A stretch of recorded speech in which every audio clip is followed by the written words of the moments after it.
E a gente vai começar oficialmente agora a primeira mesa de debates. Eu vou chamar o Iago. Iago, você está por aí, Iago? Será que ele está... Gente, estamos muito chiques. Olha, gente, isso aqui é quase um 3D. Boa noite, meu amor. Boa noite, meu amor. Tô te acompanhando aqui, você tá arrasando muito. Jura? Obrigada, o brilho, socorro. Me diz, o que que você vem trazer hoje aqui pra gente, Iago? Eu vou trazer uma mesa muito foda, muito massa mesmo, e a gente vai falar o que pensam diversas juventudes. Como você bem falou no início da sua fala, a gente está aqui para falar sobre essas diferentes juventudes do nosso país. E eu estou animado para ouvir de cada uma delas e deles o que elas têm a falar. Que importante. Já tem umas pessoas aí que eu sou fã, mas não vou dar nem spoiler. Então, Iago, é com você. Bem-vindos, viu? Muito obrigado. Oi, gente, boa noite. Primeiramente, eu gostaria de falar que eu estou muito feliz em estar aqui e facilitar essa roda de conversa com todas vocês. Leandra, Luma, André, e também o Biraci, que eu acompanho há muito tempo no Instagram. Já sou seu fã, viu, Biraci? Eu curto todos os seus posts e toda a galera patoxó lá do sul da Bahia. O que eu queria falar com vocês? Primeiramente, eu queria falar qual é a minha juventude. Eu sou Iago, eu tenho 27 anos, sou do Recôncavo da Bahia, nasci em São Félix, cresci em Cachoeira, Muritiba e Governador Mangabeira. Então, sou ativista climático e sou um homem gay com paciente crônico renal que já viveu muitos anos em uma máquina de hemodiálise e que há um ano atrás conseguiu um transplante e conseguiu uma nova vida. Então, eu também faço parte dessas juventudes que estão aí lutando por novas formas e novas políticas de saúde pública de inclusão. E é dessa juventude, a minha, que eu falo. É importante a gente falar que a gente vive num momento triste de pandemia de Covid-19 no Brasil, em que somos bombardeados de notícias falsas e que a cada momento a ciência é colocada em xeque. Ao mesmo tempo, ciência nunca foi tão forte e tão necessária no momento que a gente está vivendo. Pesquisa é ciência. Pesquisa é base de política pública e fortalece a democracia. E é isso que a gente está fazendo aqui. A gente está fortalecendo a democracia e está compartilhando pesquisa de qualidade. Porque o mundo nunca foi tão jovem. O número de pessoas entre 15 e 29 anos já é o maior registrado na história. Somos mais de 1,8 bilhões de jovens espalhados pelos 5 continentes do planeta. E no Brasil, esse número alcança cerca de 50 milhões, um quarto da nossa população. E é por isso que estamos aqui para falar de juventude e o que a galera pensa. Eu já falei, já comentei um pouco sobre quem vai estar aqui nessa mesa com a gente, a Luma, a Leandrinha, o Biraci e também o André. O que a gente vai falar é trazer os pontos de perspectivas que cada uma delas tem a compartilhar com a gente. Falando isso, a minha primeira pergunta é para a Luma. Luma, na nossa pesquisa, um dos dados que a nossa pesquisa traz é que a maior parte das juventudes brasileiras se encontra nas áreas urbanas. E dentro dessas áreas urbanas, São Paulo, Paraná, Bahia, que é o seu estado, que é o meu estado e que é o estado do Biraci, e Pará são os estados onde tem mais jovens nas suas capitais. As juventudes precisam ser protagonistas nos processos de transformação que as envolvem. Como trazer essas diversas juventudes para que possam ser representadas e se sentirem contempladas nesses espaços de transformação que são necessários ser colocados em pauta? Muito bem-vinda, se apresente, meu amor, e fale qual sua juventude. Oi, gente, boa noite. Prazer enorme estar aqui trocando com todo mundo que está aqui. Eu sou Luma Nascimento, sou daqui de Salvador, da Bahia, né? Uma jovem aprendendo, criando. Sou formada em pedagogia. Atualmente, minhas pesquisas estão voltadas a empreendimentos abertos, a feiras livres e empreendimentos alternativos. E puxando um pouco para essa pergunta, o que querem os jovens além de ficar vivo, né? A gente está passando aí por dias extremamente turbulentos. Eu, como uma pessoa afrodescendente, não posso deixar de citar o quanto os dias modernos estão sendo extremamente violentos e perigosos para nós jovens, a maior população do Brasil e do mundo. especificamente aqui no Brasil, que já vive um grande histórico de exclusão e extermínio dessa juventude, né? O próprio Atlas, né, traz esses dados de que esses jovens, a maioria desses jovens contabilizados são jovens não brancos. Então, quais são as fragilidades desses jovens, né? Eu acredito que o próprio Atlas ou outras pesquisas que estão relacionadas a esses dados são as respostas, né? A gente precisa de mais políticas de reparação, mais políticas de, de integração, sabe? De conectar a solução ao problema. O que eu sinto de possibilidades com esse movimento que está sendo criado com essa pesquisa é como a gente consegue ouvir, né, de onde está a problemática e buscar soluções a partir dali. Eu acho que é deixar de ter uma voz sempre externa, né, que não faz parte do universo, para buscar soluções quando não se envolve no problema. Eu acho que o movimento que a gente está vivendo agora de juventude é muito desse mundo do empreendimento, né? Muito desse mundo digital. A gente está extremamente imersivo nesse processo, não por um movimento da tecnologia, do presentismo e de algo que está para vir, mas é muito do sufoco e da necessidade, né? Eu acho que principalmente o que eu encontro nas minhas pesquisas é a migração de jovens, né? A centralização, né, das possibilidades e dos acessos dos processos e a necessidade de criar para poder sobreviver. Às vezes não é apenas por um processo da prosperidade, mas é muito mais por um lado da sobrevivência, assim.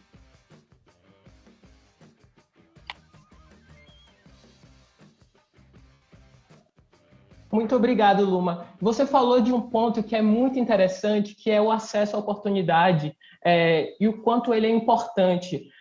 E dessa centralização, você como é de Salvador, né, e eu sou uma pessoa de interior, sei o quanto isso é muito interessante a gente colocar em paralelo, porque é bom lembrar, por exemplo, para quem não conhecia, até 2006, nos últimos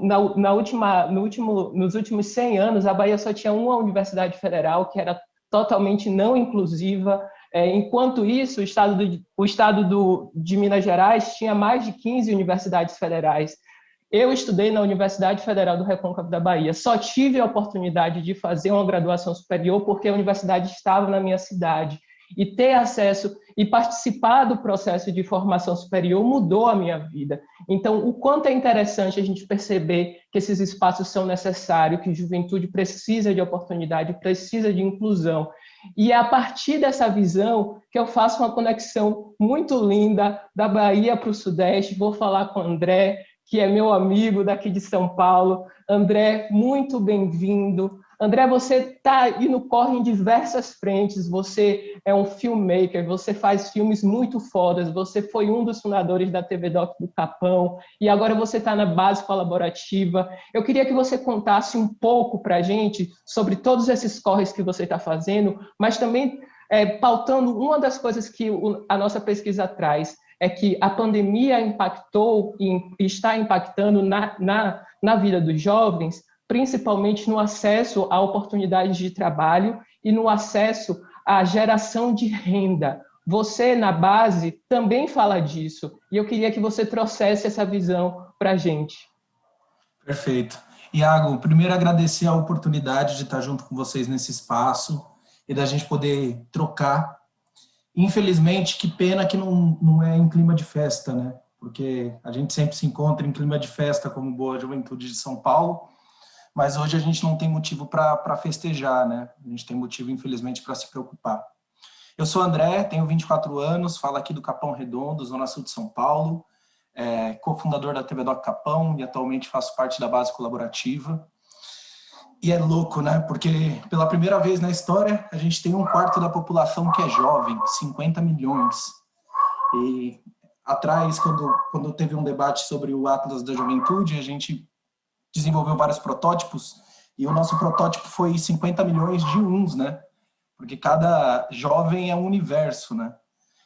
E é muito louco olhar essa perspectiva, né? Esses números, entender que o que a gente já sabe, né? A grande maioria desses jovens são pretos, pobres e periféricos, estão nas áreas urbanas da cidade. E é impressionante como esse cenário todo de pandemia, crise econômica, evidenciou as nossas desigualdades, né? E principalmente a ausência de liderança, né? Como a gente não é representado quanto jovem, negro, periférico, independente do lugar que você esteja no Brasil, infelizmente. E é muito louco isso, né?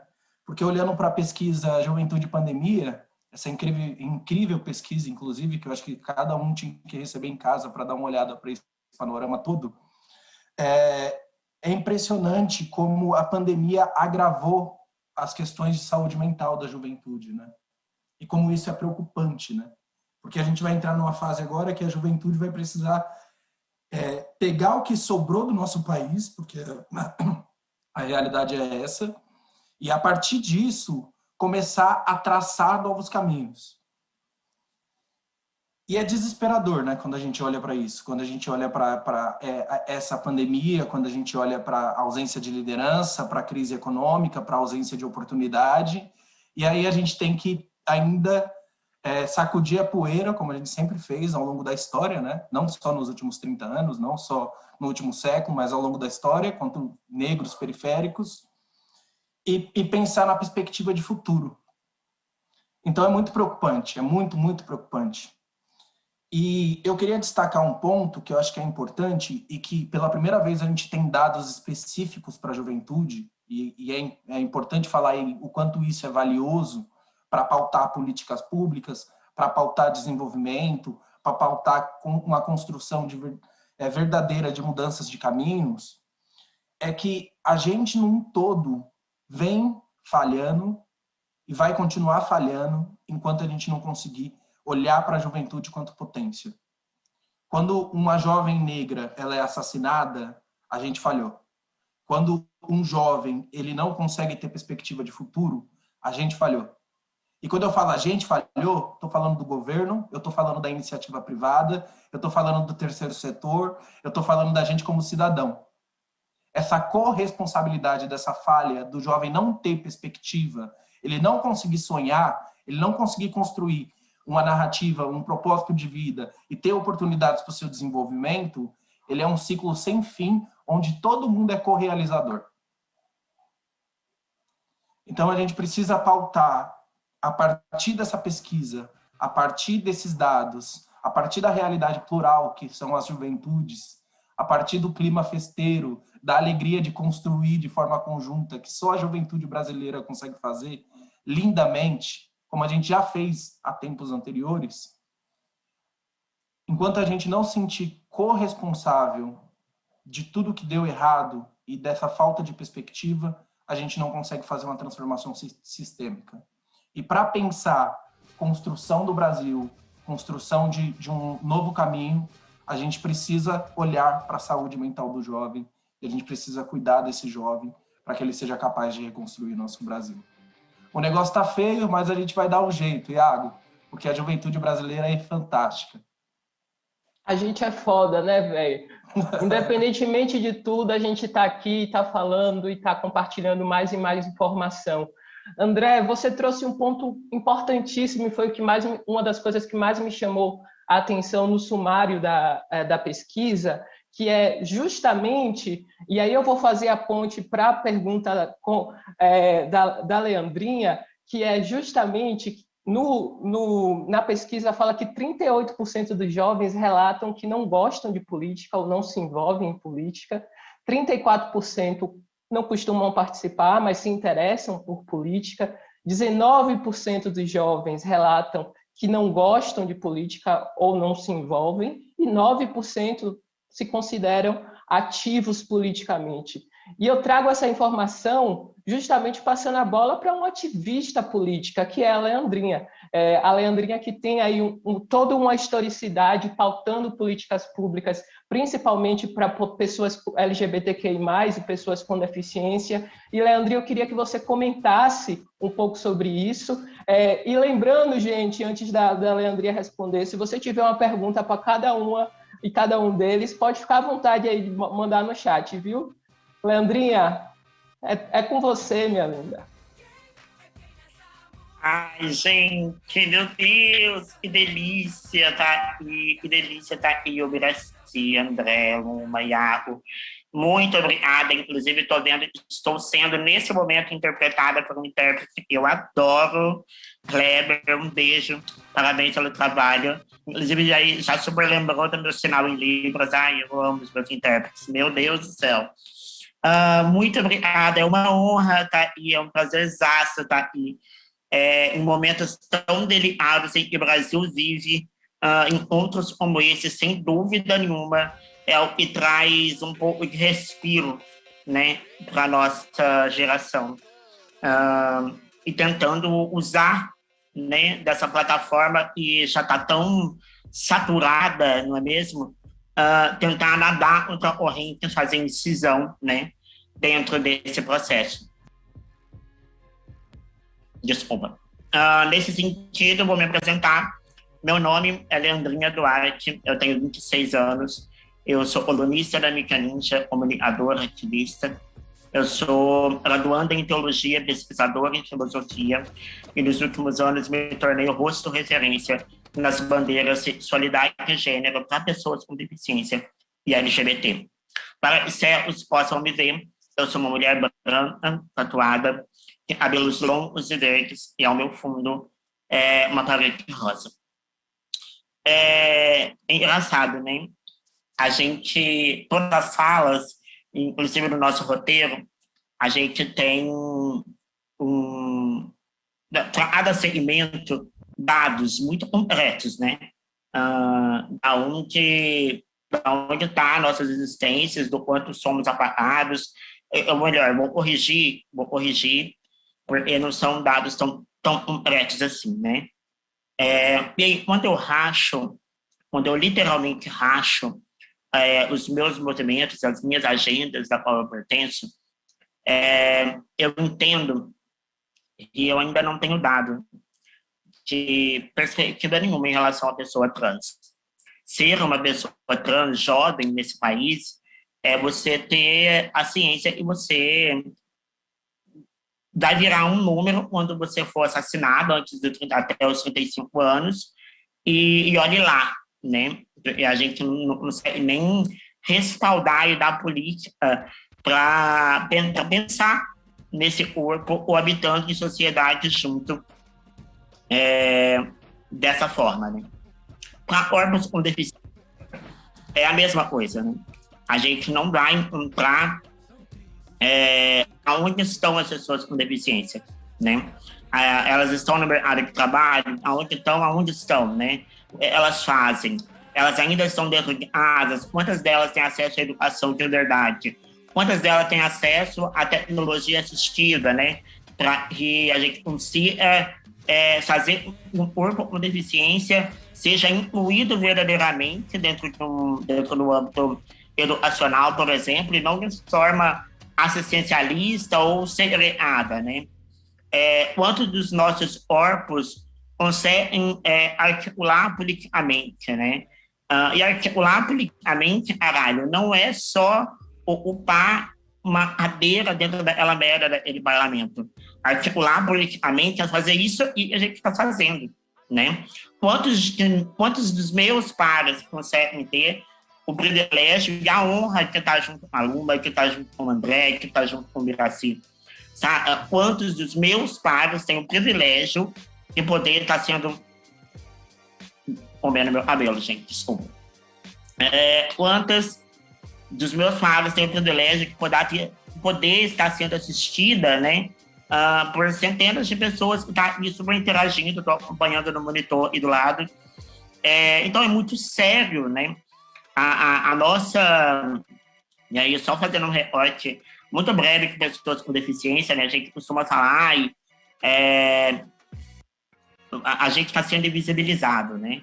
A gente está sendo invisibilizado, a gente é invisibilizado. E, mano, eu corrijo, não se invisibilizam e não existiu, né? O discurso, corpos com deficiência, não estão nem no discurso bonito. Sabe aquela fala de encerramento? Eu quero agradecer o movimento negro aqui presente, o movimento de mulheres, o movimento indígena. Nem nesse discurso de encerramento, órgãos com deficiência estão, né? E aí, o questionamento esses novos líderes, né, de outros movimentos sociais, e agora, como eu pertenço a dois, vou ir puxar para o movimento trans, né? Quando o movimento trans reconhecer a participação de pessoas com deficiência dentro desse segmento, né? Quando o movimento negro vai passar a reconhecer epistemologia de pessoas com deficiências negras, porque elas existem, eu converso com elas só não estão nesses espaços, né? Aonde está o Biraci? As pessoas com deficiência que são indígenas, né? Elas existem, não é possível que não tenha um indígena e não seja uma pessoa com deficiência, né? E aí, como que a gente faz para furar essa bolha e ter decisão concreta dentro desse rolê, né? André Luiz, aonde estão as pessoas com deficiência dentro das quebradas, né? E porque elas não estão tendo projeção de nós, a mesma que eu tenho, por exemplo, né? Então, é muito louco também aproveitar esse espaço para deixar muito claro o que a gente faz com a nossa visibilidade, né? O que a gente faz com a nossa militância, com o nosso ativismo, e agora, principalmente, passou a ser um ativismo digital, pelo celular, por conta da pandemia, né? Então, eu estou usando a minha foto dando close só para dar close, ou eu estou contando uma história? Sabe? Eu estou usando a minha foto para dar close, ou eu estou instruindo pessoas? Sabe? Eu consigo fazer os dois, mas com muito sacrifício, entendeu? Eu acho que reconhecer essas interseccionalidades é algo que vai ser, se não poucas estratégias a gente tem para furar essa bolha, né? Para romper com isso que já está dado e fazer com que o meu corpo, e aí eu vou generalizar, óbvio, né? Mas o corpo do Biraci, o corpo do André, o corpo da Luma, existir e coabitar numa área do mundo, e ainda que eu feche os olhos pareça meio utópico, horizontal, né? Horizontal, onde a gente consiga construir juntos, na verdade, porque não dá mais tempo de individualizar as pautas. Sabe? Ou eu vou entender que a pauta da Luma é a minha pauta, a pauta do Biraci é a minha pauta, a pauta do André é a minha pauta, ou você haver navios, porque eu vou perder força de articulação. Entendeu? Então, ou a gente começa a ver essa bagaça toda como uma pauta coletiva e a gente vai levantar uma bandeira só, ou a gente vai continuar individualizando e no tempo em que vivemos, com o retrocesso em que vivemos, seremos atropelados. Seremos atropelados pelo retrocesso, sabe? Então, há uma necessidade urgente dessa lucidez. Muito obrigado. Leandrinha, que fala poderosa. Não dá tempo de individualizar a pauta, e é isso que a gente está querendo fazer também. A gente quer colocar todo mundo junto no mesmo barco, meu povo. Até porque a gente vive em contextos totalmente distintos e a gente precisa entender isso. Leandra, eu queria novamente trazer um outro ponto seu que me pegou muito forte quando você fala dessa continuidade de normalidade ou ideia perfeita de humanidade e de como a gente tem que ser, como a gente tem que se portar. E aí eu vou trazer um depoimento muito pessoal que, para mim, foi muito difícil me entender enquanto uma pessoa com deficiência, justamente porque os espaços em que eu habitava era totalmente negligenciado. Entendeu? Era difícil para mim falar que para eu viver eu tinha que me conectar com uma máquina todo dia de noite e ter a vergonha e de comentar com as pessoas sobre isso. E de acordo com o IBGE, 46% da população geral, 46 milhões de pessoas da população geral do Brasil, não só os jovens, têm algum tipo de deficiência. Isso é 1/4 da população. 1/4 da população. Onde estão esses 46 milhões de pessoas com deficiência? e a gente precisa cada vez mais sofisticar esses pontos.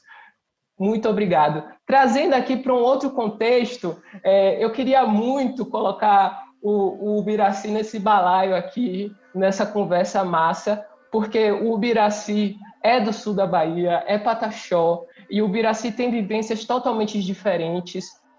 O Ubiraci, uma das coisas que mais me chamou a atenção na pesquisa, e que o André trouxe aqui, e que é muito importante, que durante essa pandemia a gente agravou muitos problemas. Entre eles são as necessidades e os impactos na população indígena, não somente a população jovem indígena no país, tanto as violações de direitos humanos, quanto o acesso a serviços fundamentais. Também aumentou um espalhar de notícias falsas com foco nas populações indígenas, para que elas não se vacinassem, para que elas não acessassem os centros de saúde. E a gente precisa cada vez mais colocar esse contexto e falar o quanto isso é necessário se contradizer a todo momento. Você, para além de tudo isso, você tem aí uma perspectiva que está todo o tempo dialogando com saúde mental, que é um ponto que o André também já colocou. Eu queria que você falasse um pouquinho da sua experiência, da sua vivência, e também conectasse com a perspectiva do quanto a gente precisa cuidar dos nossos jovens. A gente vive numa época em que a ansiedade é a doença do século, e a ansiedade, a depressão também está afetando muitos jovens. E eu queria ouvir também essa perspectiva através de você.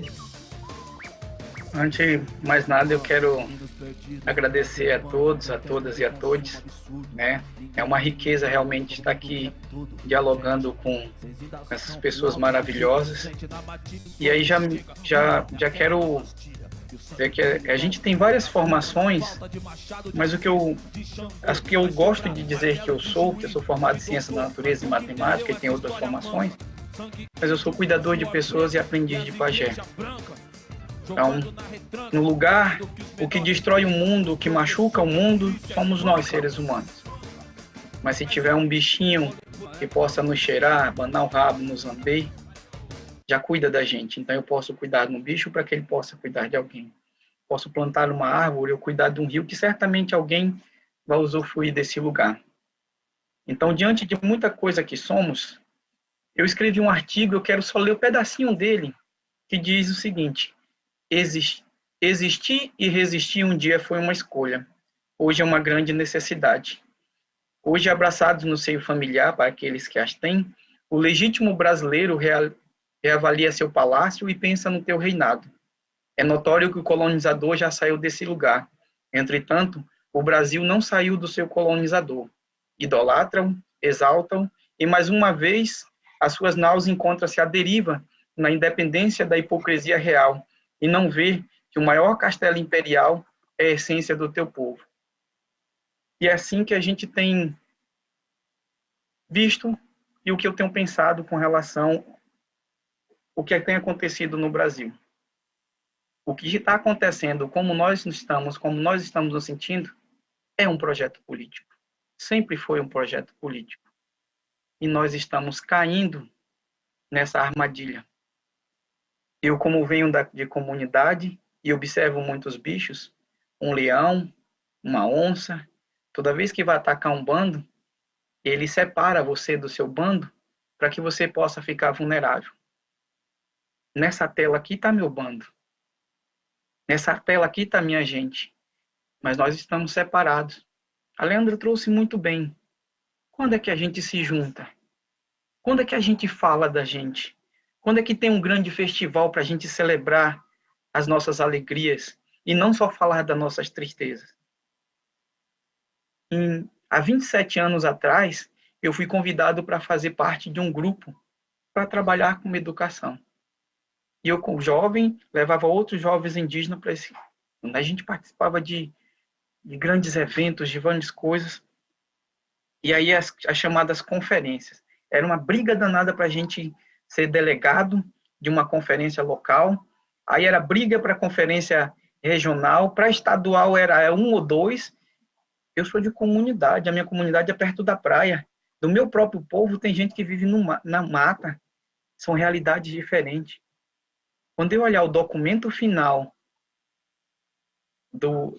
da estadual, não tinha nada do que a gente tinha tanto discutido lá. Eu falei, caramba, como os caras do governo são inteligentes. Faz a gente se degladiar aqui entre nós, uma falsa sensação que nós estamos defendendo um ao outro, para chegar em Brasília um ou dois de nós, e não fala por todo mundo. E a gente está caindo nessa. Eu parei de participar desses eventos. Voltei para minha comunidade, que nem nela eu ficava mais viajando por esses cantos. E comecei a trabalhar junto com os outros parentes o fortalecimento e formação de jovens lideranças. Nós conquistamos aqui uma universidade federal aqui do sul da Bahia, que queria ser uma universidade para turista. E nós batemos, se for para turista, a gente vai quebrar todo mundo no pau, a gente vai fechar isso aqui, mas ninguém estuda aqui. O Enem não nos avalia. Nós queremos outras formas de avaliação para ter acesso. Então, quem é de comunidade, a depender da nota que tem, ele já tem acesso direto. Outros podem entrar pelo Enem, as diversas formas que tem. Mas lá, ela é povoada por nosso povo. Porque há um tempo atrás, meu pai disse, hoje a nossa luta é com borduna e arco e flecha. Amanhã vai ser de quem consegue segurar bem uma caneta. Então, nós já sabemos segurar bem uma caneta. Nós sabemos muita coisa, mas cada um de nós estamos brigando separado. O medo desses caras, ou desses que lá estão, que acham que tem poder, é porque é da gente se juntar. A diferença é que a gente não se juntou ainda. Então, quando a gente descobrir que o leão que está nos caçando está nos separando para nos caçar, quando a gente descobrir que a gente junta, a gente pega o leão, tira o couro e assa, talvez, num evento como esse, nós estaríamos falando de coisas diferentes, das conquistas que nós tivemos. Hoje, o povo Pataxó é exemplo. Nós sofremos muito, mas boa parte das nossas aldeias estão demarcadas. Ainda assim, como os portugueses relataram, nós somos excelentes atiradores de flecha, mas hoje nós atiramos muitas flechas de novas formações. E é por isso que estão nos fazendo nos sentir fracos, estão nos fazendo nos sentir pequenos, estão nos separando. E o nosso hino Pataxó, uma das músicas mais cantadas em todas as aldeias é Pataxó, muca, mucaú, muca, mucaú, muca, mucaú. Quer dizer, povo, unir para reunir, ou reúnam-se para unir. Então, o convite, talvez, que a nossa juventude a gente não tem medo de morrer. É melhor a gente errar juntos do que um acertar sozinho. É por isso que a gente se junta. Ah, Ubiraci, unir para reunir. E a gente está aqui se unindo e tentando se reunir a todo momento. Uma felicidade ouvir de você, ouvir também essa voz ancestral que vem de você. E isso é importante para a gente, isso é importante para todas as juventudes do nosso país. Uma das coisas que mais me chamou a atenção na sua fala, Ubiraci, foi a criticidade jovem sobre determinados processos de participação em que a gente teve no passado e tem agora. A gente precisa efetivamente, construir espaços políticos em que as juventudes sejam de fato ouvidas. E eu sou tudo o que você falou. Eu também participei desses processos de conferência de juventude aí na Bahia, Ubiraci, e sei o que você está falando, viu? Maravilhoso. Então, fica aí tranquilo e entendo totalmente e ecoo tudo que você fala. Pegando aqui, a gente vai para os últimos 10 minutos, viu, gente? A gente vai ficar até 7h50. Eu só queria dar um alô a uma galera que está falando no chat, para também ficar no momento de celebridade aí da galera. Queria dar um cheiro na Lívia, de Pernambuco, que comentou, o Luiz, de São Francisco do Conde, da galera de juventude lá de São Francisco do Conde. Aê, Recôncavo, bora, meu povo! E também para o Caleb, lá do Pará, da ilha de Marajó. Um cheiro, Caleb! E isso mostra o quanto a gente está acessando diferentes jovens, esses jovens que estão aí no chat conversando com a gente. Como eu falei, a gente está indo para os nossos últimos 10 minutos. Eu vou tentar dividir aqui vocês e ouvir umas últimas impressões de 2 minutos cada.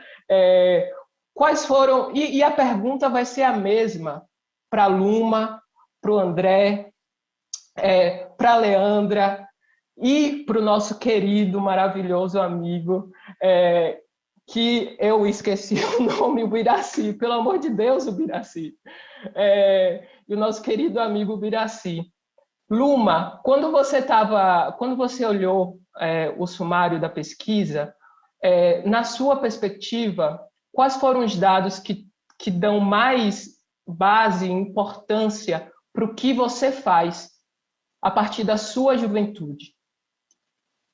Bem, os dados que mais me impressionam, mas que para mim não é nenhuma novidade, é que somos a maior parte de população preta, né, do país.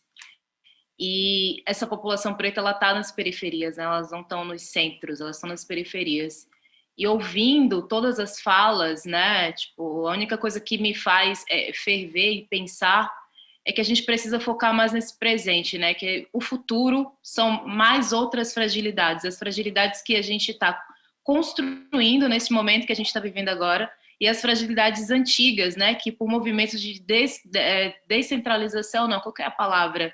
Quando você não se une, você se desune. A desunião, né, da discussão de um plano maior faz a gente empurrar os problemas mais para frente. Então, o que faz sentido para mim, né, são esses dados que da maior parte da população, praticamente é a população preta que está na periferia, de jovens tentando acessar essas ideias de futuro. Então, acho que a mensagem que fica para mim do Atlas é essa conexão com agora, essa conexão que a gente está aqui à distância, no entanto, estamos conectados e estamos nos comunicando, e acho que esse é o plano do futuro, né? Tipo, cobrir, tratar dessas fragilidades, né, do tempo, fragilidades desse mau governo, desse momento extremamente perigoso para jovens pretos, não brancos, estarem vivos. Esses dados que eu espero que cresçam, mas que cresçam também os dados da prosperidade, né? O problema não é a periferia, mas é o não acesso, né? O não acesso que chega, né? Eu acredito que as periferias elas vão crescer, né? São dados que para mim é tão importante quanto tantos outros, mas são dados de pessoas que estão ali em um processo criativo, são pessoas que estão vivendo agora, estão presentes com tudo que está contemporâneo e emergente. Então são essas mentes frescas que estão aí para salvar o futuro, mas só funciona se conectar com o real presente que a gente está vivendo. E um beijo, obrigada. E faz todo sentido, Luma. Você é maravilhosa e você tem uma voz potente, e falar isso é cada vez mais necessário. A gente precisa entender que a maioria da população do nosso país é preta e parda, e a gente precisa enxergar essas pessoas nos espaços em que estamos. Essa foi o primeiro choque quando eu vim morar aqui em São Paulo, viu?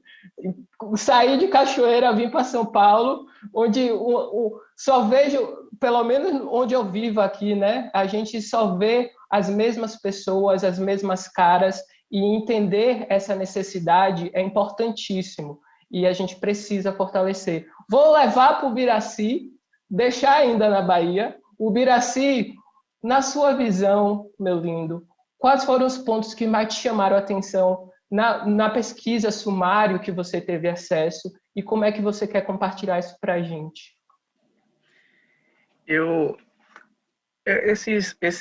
Todos os índices, porque eu busco entender também não só o contexto do meu povo, mas, na verdade, todos os dados me chamaram a atenção.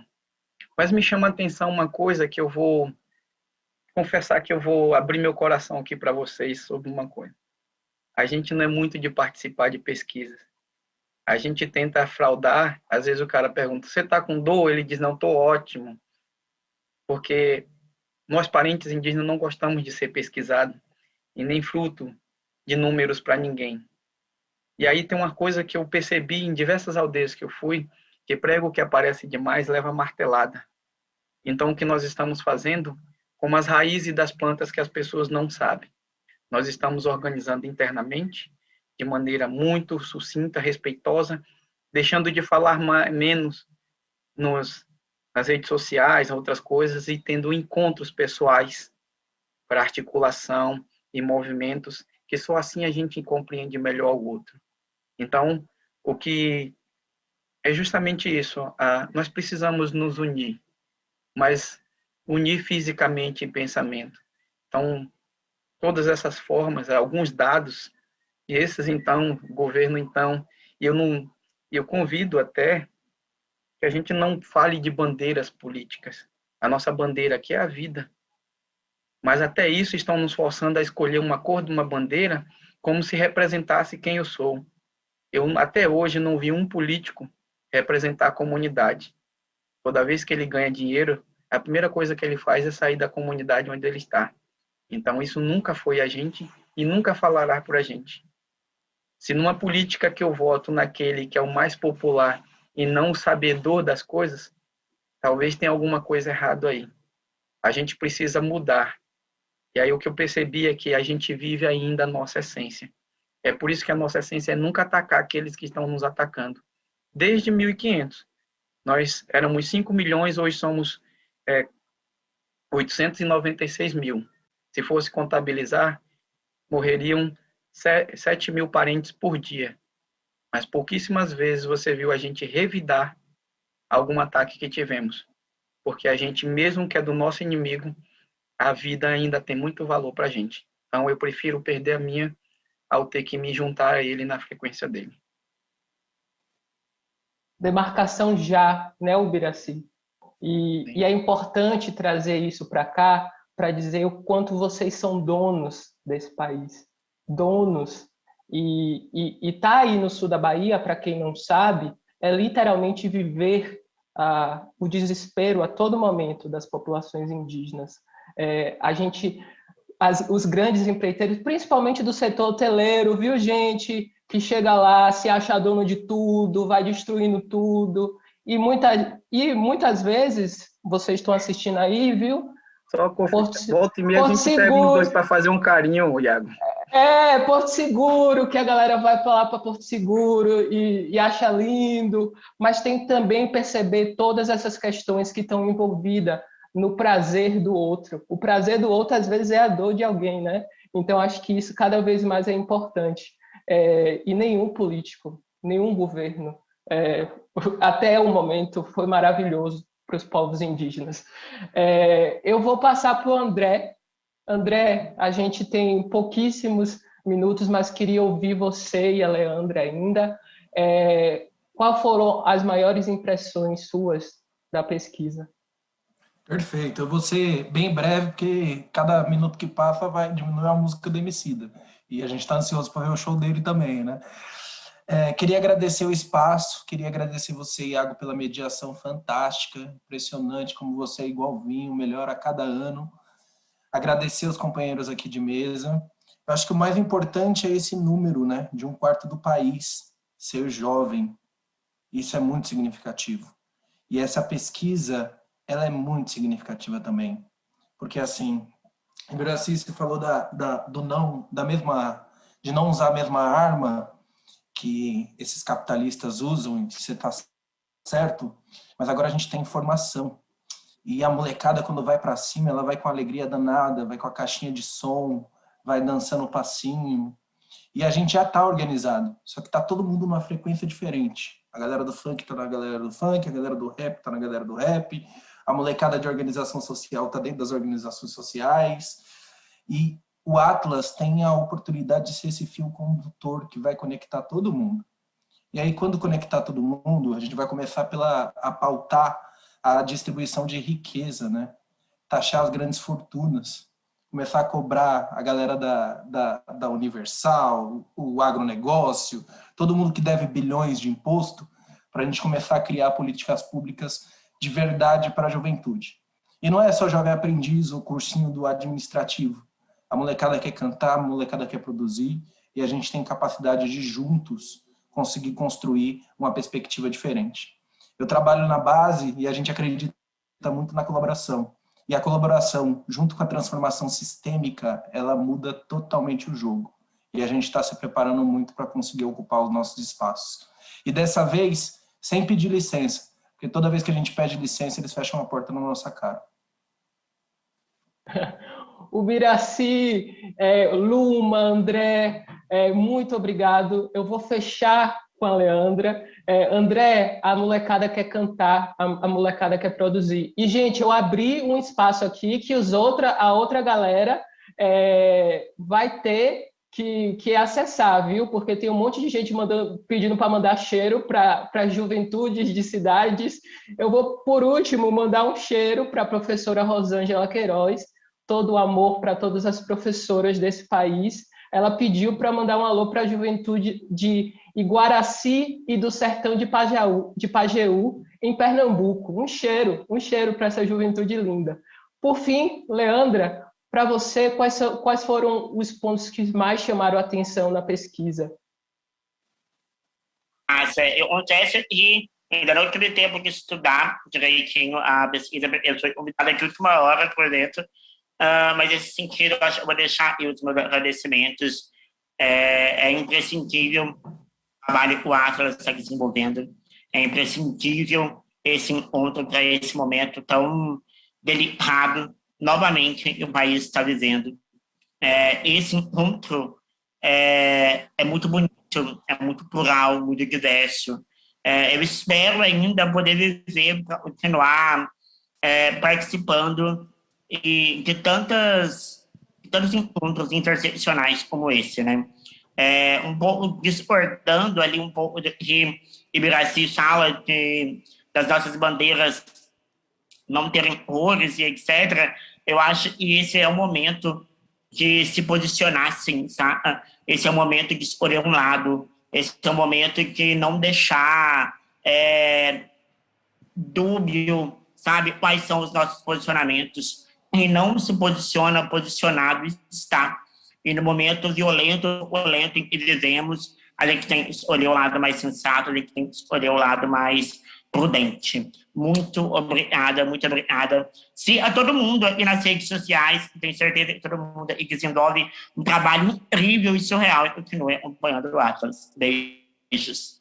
Muito obrigado, Leandra. Muito obrigado, Luma. Muito obrigado, Abiraci. Muito obrigado, André.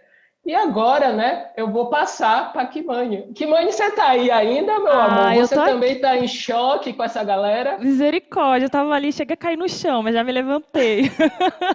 Eu estou aqui e, olha, de verdade, eu fiz questão de voltar para agradecer essas vozes tão importantes. Obrigada, Luma. Obrigada, Leandrinha. Leandrinha, a gente já se cruzou, né, Leandrinha? Nessa vida aí. Menina, aonde? Pelo amor de Deus, não vai... Ai, né, da mídia ninja mesmo, sabe, cara? Já se cruzamos nessa vida. O Biraci, André Luiz, muito obrigada. Obrigada, Iago. Parabéns também pela linda condução, pela mediação tão sensível. Eu fico pensando muito, né, o quanto a gente se atenta muito ao saber africano, que é aprender com os mais velhos, né? A gente fala muito disso, né? Saudar os mais velhos, saudar as crianças. E a juventude que está aí? A gente faz o quê? A gente ouve também. Ninguém aqui está para nos dar lugar de fala. Vocês que têm que ter lugar de escuta, que a gente está falando há muito tempo. Então, quero agradecer de verdade, um salve aos corpos pretos, aos corpos plurais, certo? Aos corpos indígenas, LGBTQ, periféricos, não brancos. E é um prazer, um privilégio poder estar aqui ouvindo vocês. Muito obrigada, viu? Boa noite.